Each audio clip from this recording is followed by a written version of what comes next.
You can't see actually outside my window, but it's absolutely pouring down and it's pretty dark, and it's only 8 o'clock on a June evening when it should be fantastically nice, warm and sunny, and I should be out taking photographs. Well, one thing about England is you can never guarantee the weather. But what I think you can guarantee is that Olympus's cameras are always interesting. Well, I find them interesting, and today I'm going to talk about an Olympus compact camera from about 1988. The camera I'm going to talk about today is the AF-10, and it's this little compact here. Olympus got an excellent name quite early on in the 1960s for compact cameras, and some people could easily argue that it was the Olympus with the Olympus Trip and the pen that really made small cameras popular. And this went into the 1980s with cameras like the AS and the camcell designs and the MU cameras, which have a really good reputation. I've talked about on this channel before, and I'm sure some of you have tried them.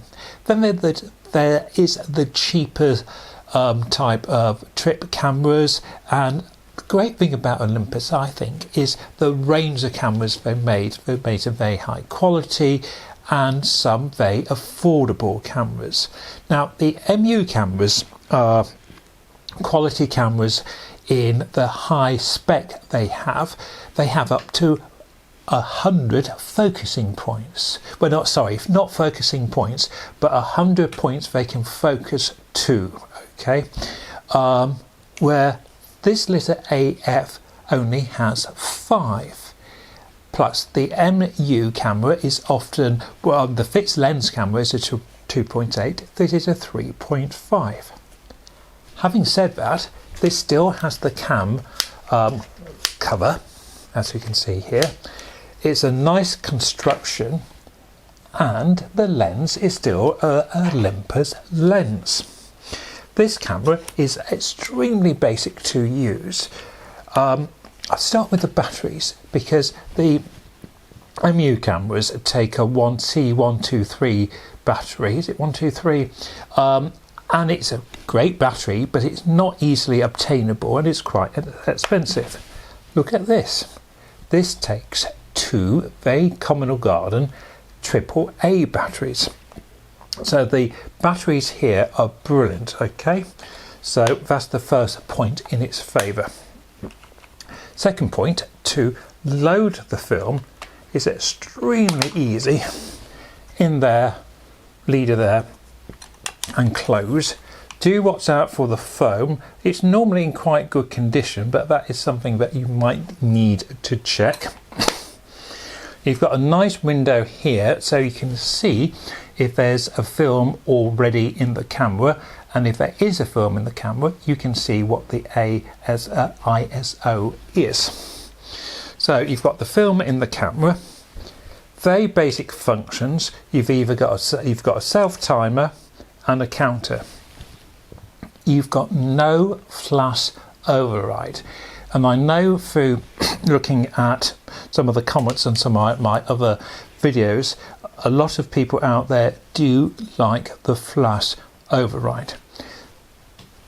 Remember, this was aimed very much as a holiday, as a basic camera, as a, you could say, a super snap camera. It wasn't really aimed at the professional or even the serious photographer. But why might a serious photographer game with this camera? I think you can game because it's so small, it's so easy to use that you are concentrating on your composition and your eye. It's a camera you don't have to worry about. The MUs are lovely cameras, but they are fetching as much as £200, some of them now, and you would worry having it slung in a rucksack or at the bottom of your bag. This I wouldn't worry about too much, so it gives you flexibility and it still gives you a sharp, good image.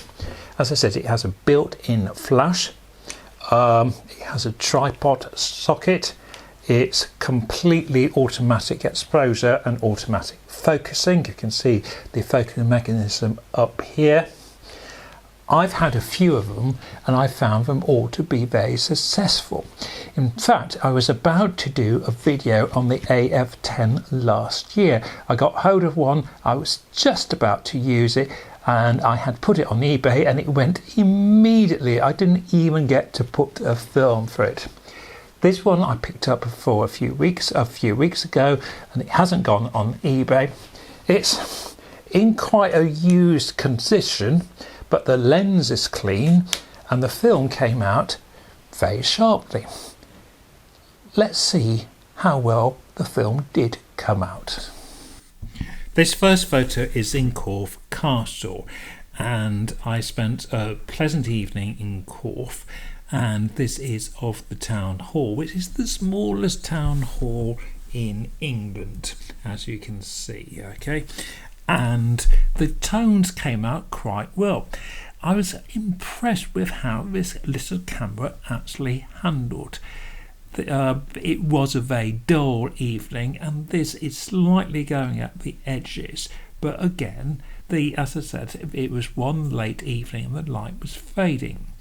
This Corfe Castle, I quite like the effect of the lens. Although it's a 35mm lens, it doesn't seem to have too much distortion on.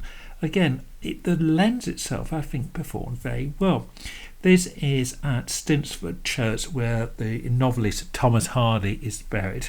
And again, I like the range of greys. There's something about this camera. Again, I liked the effect. Because it's so compact, it's allowing you as the photographer to think about the effect you actually want in compositional terms.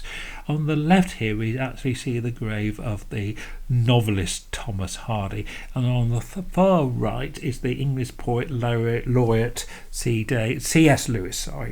And this is again Stinsford Church. Again, really pleased with how this lens doesn't distort. Sometimes you get, I think, especially when you're looking at the 28mm in 35mm, the 35mm lens is an ideal lens for landscape and still enables you to be close enough to stuff but give that landscape feel to it. Again, I was very pleased with this image. Slightly different architectural theme here. This is a clock tower at Swanage, which originally came from Waterloo Bridge to celebrate the Duke of Wellington, but it's in the seaside town of Swanage, and I will tell you that story another day. But again, pleased with this film is Kentmere 100, and it's developed in ID 11. I think the lens is going slightly at the edge. I noticed one or two photos the edge I thought was a little bit blurred, but again, the tones is good, the exposure, ease of use, and when you think the lens only has 5 positions, I was really delighted with how well the camera focused. In fact, I'm trying to think, I think I had one image out of focus out of 36, which is fairly good going. So again, the camera did well on the focusing, it did well on the shutter speed. I would recommend the AF-10. Maybe not the most sophisticated camera in the world, but definitely one to keep in a rucksack and ideal for street photography. Thank you for watching. Hope to see you again. Bye for now.